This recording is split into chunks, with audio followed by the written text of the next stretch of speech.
વાત કરવી છે રાજકોટના ભાયાવદરમાં।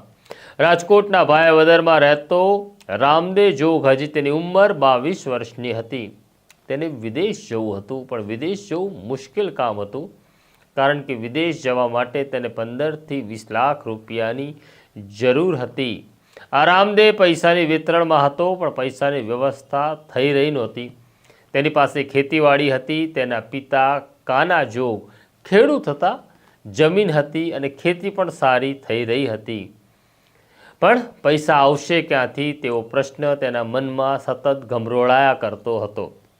આ દરમિયાન રાજકોટ ગ્રામ્ય પોલીસના કંટ્રોલ રૂમને એક સંદેશો મળે છે અને સંદેશો કરનાર વિરમ જોગ પોલીસને જાણકારી આપે છે કે મારા કાકા કાના જોગ ઢાક ગામ પાસેથી મોટરસાઇકલ ઉપર પસાર થઈ રહ્યા હતા, ત્યારે તેમનું મોટરસાઇકલ સ્લીપ થાય છે।